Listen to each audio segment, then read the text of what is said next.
लगाने से पहले आप अपने खेत की अच्छे से तैयारी कीजिए, मतलब आप अपने खेत की अच्छे से जुताई कीजिए। इससे आपके खेत की जो वाटर होल्डिंग कैपेसिटी वो बढ़ जाएगी। क्योंकि गर्मियों के सीजन के अंदर अपन धनिया की फसल लगाने जा रहे हैं, तो जितनी ज्यादा जिस जमीन के अंदर वाटर होल्डिंग कैपेसिटी होगी उतनी ही ज्यादा आपकी फसल है वो बढ़िया परफॉर्मेंस देगी। अगर आपकी सिंचाई व्यवस्था के अंदर कोई 2-4 दिन की लेट भी हो जाती तो आपकी जितनी अच्छी जमीन के अंदर वाटर होल्डिंग कैपेसिटी होगी आपकी मिट्टी के अंदर, तो वो फसल लगातार वो ग्रो करती रहेगी। जुताई करने के बाद आप अपने खेतों के अंदर लगभग 3 से 5 ट्रॉली देसी सड़ा गला गोबर का खाद जरूर डालिए। जितने ज्यादा आपके खेत के अंदर ऑर्गेनिक मैन्योर होंगे उतने ही आप जब फसल अपनी लगाओगे और उसके बाद जब फसल आपकी अंकुरित होगी तो शुरुआत से उसको जितने भी माइक्रो न्यूट्रिएंट और जितने भी पोषक तत्वों के पौधों को आवश्यकता पड़ती है वो शुरुआत से मिलने लग जाएंगे और आपका जो पौधा है वो शुरू से एकदम स्वस्थ और हेल्दी होगा। और जितना स्वस्थ और हेल्दी पौधा होगा उतना ही वो एक तो गर्मियों के स्ट्रेस से बचा रहेगा, साथ ही लगने वाली जितनी भी बीमारियां होती है उनसे भी पौधा है वो महफूज है। आगे बात करेंगे दोस्तों अपन को रासायनिक खादों में क्या कुछ डालना है। तो खेत की तैयारी करते वक्त आप रासायनिक खाद में 1 बैग DAP मतलब डाई अमोनियम फास्फेट जरूर डाल दीजिए। उसी के साथ आप 100 किलो मतलब 2 बैग सिंगल सुपर फास्फेट भी इन्हीं के साथ डाल दीजिए। इसी के साथ आप 35 किलो म्यूरेट ऑफ पोटास और 20 किलो आप यूरिया लीजिए और इन्हीं के साथ आप लगभग 7 से 8 किलो माइक्रो न्यूट्रिएंट कोई भी बढ़िया कंपनी का जरूर ले लीजिए और इनको आप मिलाने के बाद अच्छे से खेत के अंदर बुरकाव कर दीजिए।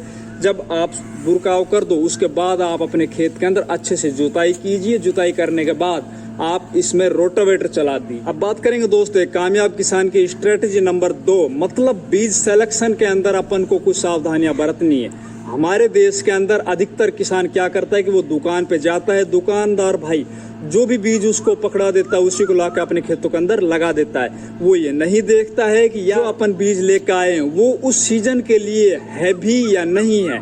तो दोस्तों आप इस वक्त अगर धनिया फसल की बुआई करने जा रहे हो तो आप बीज के अंदर विशेष सावधानी रखो। तो मैं आप लोगों को कुछ बीज रेकमेंड करूंगा, अगर आप उन बीज को अपने खेतों के अंदर लगाओगे तो उनके जो रिजल्ट है वो बहुत शानदार आप लोगों को मिलेंगे। तो उनके अंदर एक है नामधारी सीड्स का सुरभि, दूसरा है RK ब्लिस, तीसरा है VNR का मुस्कान। इनमें से आप कोई भी बीज लेकर आइए बाजार से और अपने खेतों के अंदर लगा दीजिए। अब बात करेंगे दोस्तों बीज की कितनी मात्रा पर एकड़ के हिसाब से रखनी है। क्योंकि गर्मियों का मौसम होता है, इसके अंदर जर्मिनेशन प्रक्रिया है वो सर्दियों के मुकाबले कुछ कम होती है, तो इसके लिए अपन को बीज की मात्रा वो थोड़ी बढ़ानी पड़ेगी। तो इस टाइम पर आप लगभग 10 किलो से और 12 किलो के बीच में आप अपने खेतों के अंदर बीज की जो मात्रा है वो रखिए। साथ ही दोस्तों अब बात करेंगे अपन बुआई करने से पहले इस बीज को उपचारित किस तरह से करें और कौन कौन सी और सावधानी बरतें जिससे कि हमारा जो बीज है वो बढ़िया तरीके से जर्मिनेट हो। क्योंकि गर्मी के मौसम में सबसे ज्यादा जो प्रॉब्लम आती है ना किसानों के सामने धनिया फसल में, वो बीज की जमवार के रूप में आती है। तो उसके लिए आप अपने बीज को सबसे पहले लेकर आइए, बीज को देखिए। अगर वो 2 हिस्सों के अंदर टूटा हुआ बीज हो तो ठीक है, अगर वो 2 हिस्सों के अंदर टूटा हुआ बीज नहीं है तो 2 हिस्सों के अंदर उन बीज को आप तोड़ लीजिए। देखिए गर्मियों के मौसम के अंदर सर्दियों की अपेक्षा जो बीज है वो कम जर्मिनेट होता है और ज्यादा दिन में जर्मिनेट होता है। उसके लिए अपन को ये बीज 2 हिस्सों में तोड़ने के बाद एक सूती कपड़े के अंदर बांधना है। उसको बांधने के बाद आप इसको लगभग 8 से 10 घंटा पानी के अंदर भिगो के रखो। पानी के अंदर से आप 8-10 घंटे बाद जब बीज को निकालो तो निकालने के बाद इस बीज को आप किसी छांवदार जगह के ऊपर रखिए और उसके बाद इसको आप उपचारित कर लीजिए। तो आप बावस्टीन लीजिए जिसके अंदर कार्बेंडिजम आता है, उसको आप 2 ग्राम पर किलो बीज के हिसाब से आप इसको उपचारित कर लीजिए। तो दोस्तों अब बात करते हैं अपन बुआई की विधि कौन सी अपनाएं। या तो आप मेड़ विधि अपनाइए या फिर आप बेड़ विधि अपनाइए, और ये दोनों ही आप नहीं अपना सकते हो तो आप क्यारी विधि से भी गर्मियों के सीजन के अंदर धनिया की बुआई कर सकते हो। उसके अंदर आपको सावधानी ये रखनी है कि क्यारियों की जो लंबाई चौड़ाई वो आपको छोटी रखनी होगी, लगभग 10 फीट लंबी और 4 फीट चौड़ाई। इससे ज्यादा आप अपनी क्यारियों की चौड़ाई और लंबाई मत रखिए, आप इनके अंदर भी बुआई कर सकते हो। अब बात करेंगे दोस्तों इसके अंदर अपन किस तरह से बुआई करें। तो आप आजकल सीड ड्रिल चल रही है, ट्रैक्टर के माध्यम से भी आप सीड ड्रिल से भी बो सकते हो, या फिर आप छिटकाव विधि से भी बो सकते हो, या फिर आप ऐसा कीजिए अपने खेतों के अंदर पहले छिटकाव कर दीजिए, उसके बाद रोटावेटर चला दीजिए, उसके बाद आप मेड़ बना दीजिए या फिर बेड़ बना दीजिए।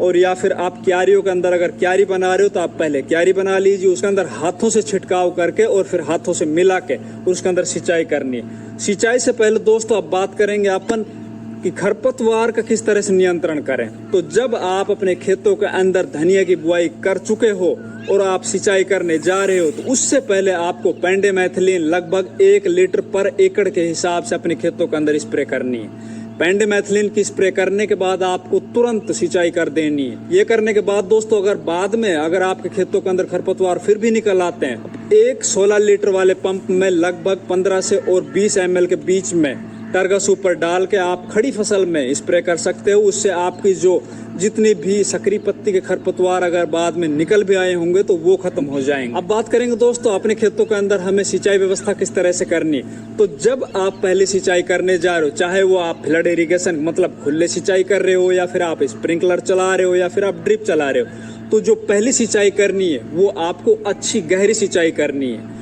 मतलब आपका खेत एकदम तरबतर हो जाना चाहिए। और जब आप दूसरी सिंचाई करो वो लगभग पहले सिंचाई से 3 या 4 या 5 दिन बाद, वो आपकी मिट्टी के अनुसार। उसके बाद खेत के अंदर जब आपका धनिया जर्मिनेट हो जाए, उसके बाद जो सिंचाई करनी है उसके अंदर आप देखिए जब तक आपके खेत की ऊपर की सतह हल्की भुरभुरी ना हो जाए। शुरुआती चरण की बात कर रहा हूँ दोस्तों, क्योंकि उस टाइम पर जो हमारा पौधा है वो बिल्कुल छोटा होता है। अगर उस टाइम पर वो कुछ टाइम के लिए अगर वो पानी के अंदर डूबा रह जाएगा तो आपकी फसल है वो खराब हो जाएगी। या फिर आगे जिन किसानों के खेतों के अंदर जो पीली पत्ती की समस्या आती है वो गर्मियों की वजह से नहीं आती, वो ज्यादा सिंचाई की वजह से आती है। जब अपनी फसल लगभग 15 से 20 दिन की हो जाए, उस टाइम पर अपन को लगभग 1 एकड़ के अंदर 15 से 20 किलो यूरिया लेना है। उसी के साथ अपन को लगभग 5 किलो जिंक लेनी और इनको मिलाने के बाद अपन फेंक देंगे खेत के अंदर, ऊपर से सिंचाई कर देंगे। खेत के अंदर जो भी अगर हल्का पीलापन होगा वो बिल्कुल खत्म हो जाएगा, आपकी फसल एकदम लस ग्रीन हो जाएगी। उसके बाद अपन को स्प्रे कर देनी। इस स्प्रे के अंदर अपन को थाइमेथोक्सम लेना है। थाइमेथोक्सम के साथ आप साफ पाउडर जिसके अंदर कार्बनिजम मैनकोजेब होता है ये ले लेना है, एक स्प्रे कर देनी है। उससे आपकी फसल एकदम बहुत ही शानदार तरीके से चलेगी और लगभग 25 से 30 दिन के बाद आपकी फसल है वो हार्वेस्टिंग के लिए तैयार हो जाएगी। ये सब काम कर लीजिए दोस्तों, आपकी फसल बहुत शानदार मुनाफा देगी, साथ ही बढ़िया उससे उत्पादन मिलेगा। धन्यवाद। तो किसान भाइयों, आपको उम्मीद है कि ये जानकारी पसंद आई होगी, क्योंकि हरे धनिये की जो जानकारी होती है वो बहुत ही कम देखने को मिलती है। तो इस वीडियो के माध्यम से हम आपको जानकारी जुटा पाए हैं, जो आपको बता दिए हैं। बहुत ही शानदार रिजल्ट रहेगा इस जानकारी के माध्यम से। आप अगर धनिये की खेती करते हैं, वीडियो में आपको दिख रहा होगा ये 1 नंबर की क्वालिटी का हरा धनिया है, बहुत ही शानदार रिजल्ट है। तो किसान भाइयों, आपसे निवेदन है, अगर आप हमारे चैनल पे नए हों तो आप हमारे चैनल को सब्सक्राइब कीजिए, ताकि हम जो मेहनत करके आपके लिए अच्छी से अच्छी वीडियो लाते हैं उसका फ़ायदा आप लोगों तक पहुंच सके। धन्यवाद।